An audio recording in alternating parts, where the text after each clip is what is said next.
अस्सलाम वालेकुम वरहमतुल्लाहि वबरकातुह। आज हम सूरह बकरा की आयत नंबर 55 से शुरू करेंगे इंशाअल्लाह। मज़ीद वीडियो के लिए मेरे चैनल को सब्सक्राइब करें। बिस्मिल्लाहिर्रहमानिर्रहीम। और जब तुमने कहा ए मूसा, हम हरगिज़ यकीन न करेंगे तेरा जब तक के ना देख लें अल्लाह को सामने, फिर आ लिया तुमको बिजली ने और तुम देख रहे थे। आयत नंबर 56। फिर उठा खड़ा किया हमने तुमको मर के पीछे ताकि तुम एहसान मानो। आयत नंबर 57। और साया किया हमने तुम पर अबर का और उतारा तुम पर मन्नो सलवा। खाओ पकीज़ा चीज़ें जो हमने तुमको दी, और उन्होंने हमारा कुछ नुकसान न किया बल्कि अपना ही नुकसान करते रहे। इन आयात में अल्लाह ताला क्या फरमाते हैं, जहाँ बनी इसराइल ने अल्लाह को देखने का मुतालबा किया और उस लम्हे बिजली ने उन्हें पकड़ लिया। अल्लाह ताला हमें ऐसा ईमान अता करे जो देखे बगैर यकीन करे। अल्लाह ताला इस आयत में हमें एक बहुत बड़ा सबक दे रहे हैं कि ईमान मुशाहदे या दिखाई देने वाली चीज़ पर नहीं बल्कि दिल की आँख से देखने और यकीन कामल रखने का नाम है। जब इंसान अल्लाह के वजूद पर ज़ाहिर सबूत मांगता है तो दरअसल वो अपने ईमान की कमज़ोरी ज़ाहिर करता है। ईमान वो चिराग है जो अंधेरे में भी रास्ता दिखाता है। अगर यकीन पुख्ता हो तो बगैर देखे भी दिल को सुकून मिलता है, लेकिन अगर दिल अंधेरा हो तो अल्लाह का नूर भी नज़र नहीं आता। ये आयत उस वक्त नाज़िल हुई जब हज़रत मूसा अलैहिस्सलाम कोई तूर पर अल्लाह ताला से हम कलाम होने गए। आयत नंबर 55। बनी इसराइल ने कहा, ए मूसा, हम तुम्हारी बात उस वक्त तक नहीं मानेंगे जब तक हम खुद अल्लाह को अपनी आंखों से ना देख लें। उनके इस गुस्ताखाना मुतालबे पर अल्लाह ताला ने एक बिजली भेजी जो उन पर नाजिल हुई और वो सब बेहोश होकर गिर पड़े। कुछ मुफस्सरीन के मुताबिक वो मर भी गए थे। बाद में हज़रत मूसा अलैहिस्सलाम ने अल्लाह से दुआ की कि ए मेरे रब, अगर तूने इनको हलाक कर दिया तो लोग कहेंगे कि ए मूसा कौम को लेकर गया और इन्हें हलाक करवा दिया। अल्लाह ताला ने अपनी रहमत से इन्हें दोबारा जिंदा फरमाया। ये आयत बनी इसराइल की हरदर्मी ज़िद और ईमान की कमज़ोरी को ज़ाहिर करती है। हज़रत मूसा अलैहिस्सलाम अल्लाह के नबी थे जिन पर किताब नाजिल हुई, जिनके मोजज़े सब ने देखे, मगर फिर भी उनकी कौम ने ईमान लाने के लिए अल्लाह को ज़ाहिरी तौर पर देखने का मुतालबा किया। हालांकि ईमान बिलगैब गैब पर ईमान की बुनियाद है। इस आयत में ये पैगाम है, ईमान सिर्फ ज़ाहिरी निशानियों पर नहीं बल्कि दिल के यकीन पर कायम होता है। ज़िद और कुफरान नेमत अल्लाह के गज़ब का बायस बनते हैं। अल्लाह ताला अपनी ज़ात को दुनिया में ज़ाहिरी आँखों से दिखाना पसंद नहीं करता, क्योंकि ये दुनिया इम्तिहान की जगह है, मुशाहदे की नहीं। अल्लाह ताला के नबियों की बात को मानना ही असल ईमान है, वरना ज़िद इंसान को अज़ाब तक पहुँचा देती है। जो दिल से अल्लाह के हुक्म पर राज़ी हो वही ईमान वाला दिल है। आयत नंबर 56 में अल्लाह ताला ने बनी इसराइल को मौत के बाद ज़िंदा किया ताकि वो शुक्रगुजार बने। ये आयत हमें याद दिलाती है कि ज़िंदगी सिर्फ एक बार नहीं मिलती बल्कि हर नई सुबह एक नई ज़िंदगी है।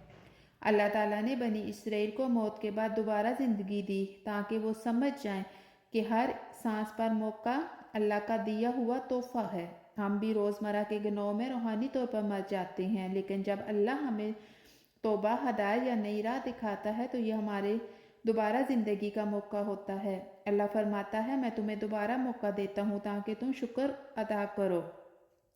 ये वाक़या उस वक्त का है जब बनी इसराइल ने हज़रत मूसा अलैहिस्सलाम से कहा, हरगिज़ ईमान नहीं लाएंगे जब तक अल्लाह को सामने ना देख लें।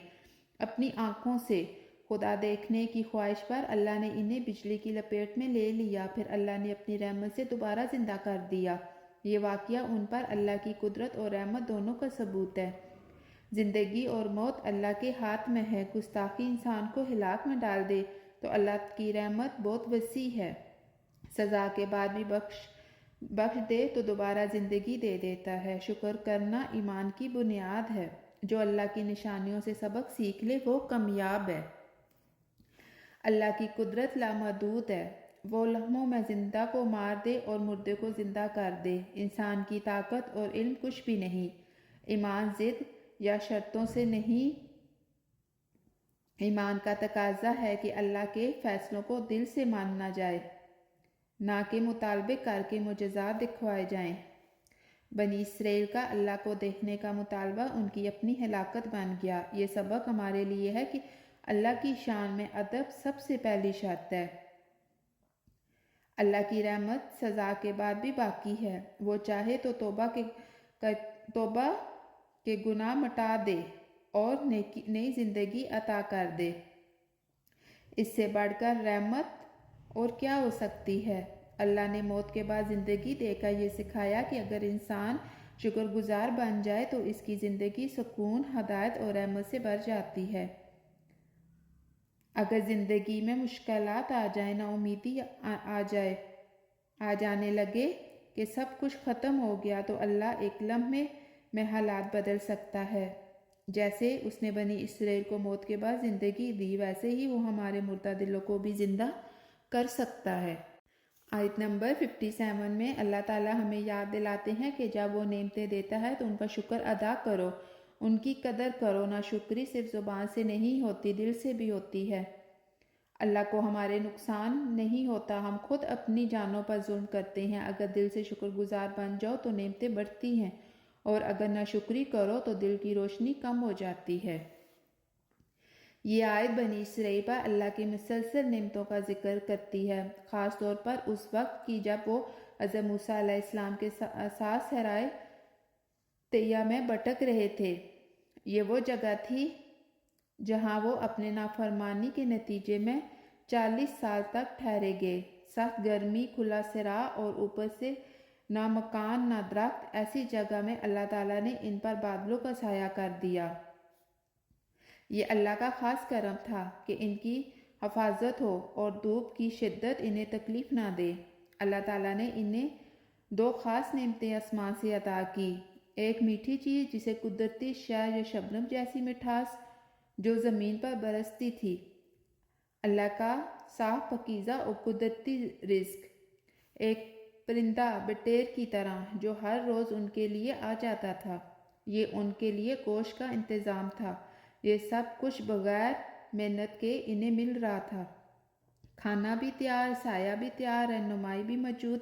اللہ نے فرمایا، کھاؤ ہماری دی ہوئی پاکیزہ چیزوں میں سے۔ ظلم کس نے کیا؟ اللہ تعالیٰ فرماتا ہے کہ انہوں نے ہم پر ظلم نہیں کیا، بلکہ خود اپنے اوپر ظلم کرتے رہے، یعنی نعمتیں ملی پھر بھی نافرمانی۔ شکر واجب تھا، ناشکری اللہ کی نعمتوں کا احترام کرنا چاہیے تھا، لیکن انہوں نے ہر رویہ اپنایا۔ بار بار شکایتیں، ضد، مطالبات، ناراضگی۔ اللہ کی نعمت کم نہیں ہوتی، ان کے دلوں کی کمزوری بڑھ گئی۔